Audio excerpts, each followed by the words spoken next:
まあなんか気分的になんか暗くなって、表に出なくなった時期はあります。その時毎日どんなはい。気持ちで過ごしていましたか？まあ普通になんか起きて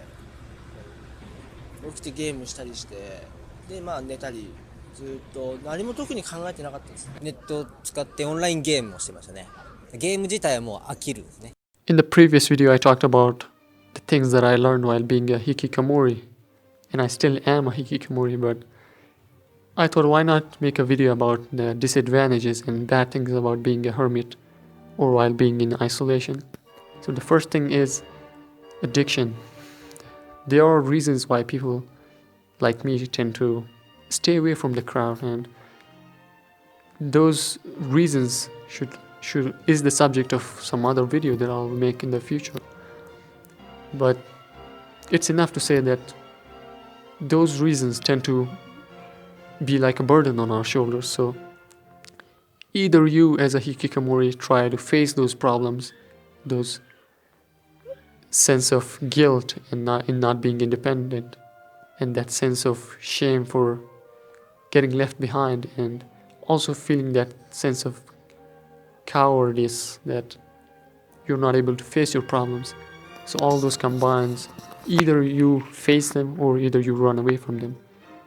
So sometimes you tend to go the both directions. You sometimes face them and sometimes you run away from those things. And when you run away from those things, what I mean by this is you become addicted to something. You procrastinate because it's fun. You get running away from problems and thoughts of anxiety. Either social media, games, or porn, or whatever your mind inclines towards. But the bottom line is that you become addicted. You run away from your problems. That's a that's a bad thing when you get addicted to something and spend hours on something, like watching videos and surfing through the internet, and at the end of those endless hours you stop and say to yourself, how did this happen? How did time pass so quickly? It because it happens when you're having fun, that time passes quite fast, and suddenly a new fear gets added to your lists of fears and anxiety. That is the fear of time passing by without you taking responsibility for your life. That further influences you to run away from them and procrastinate and get addicted more to something. The second bad thing about being a hikikomori or a hermit is that you're dependent on your parents.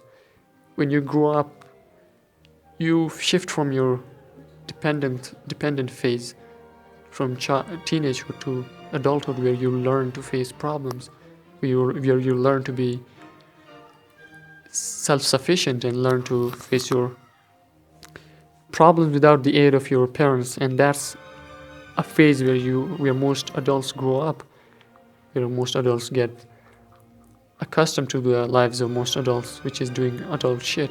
So when you're a hikikomori, you exempt yourself from that phase. You sort of shunning this growth, this path of growth. And of course, at first it doesn't seem much because you're supported by your parents, but as time adds up at the end, and this is what happens because most hikikomoris, after decades of isolating themselves, either their parents die or they get old and can't support them anymore, so they have to go out and get shit done by themselves. But if they haven't had any growth or they weren't accustomed to being self-sufficient, that's when it takes its toll on the individual. Either they break, they commit suicide, or just they man up and start that phase of growth in their later ages,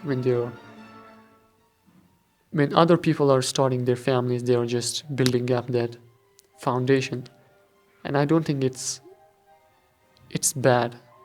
I don't think it's too late to start doing something.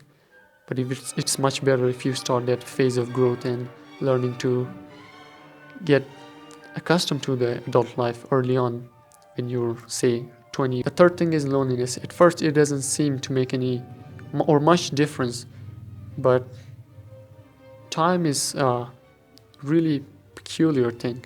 It's a wonderful word, peculiar, because sometimes you think that you don't need any company, that you're already in peace with this solitary life that you're leading.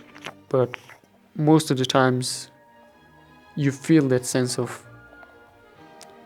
you feel that urge to go out and get in contact with your older mates and friends, but you don't, because and it happened with me, and it happens with me because when I get the urge to get in contact with my older friends, I think that if I reach out to them and ask them if we could hang out, then there's this fear in me that, and I think that they think I am in need of something, and they might say, where was this guy in the last 4 or 5 years? Why is he needing us now?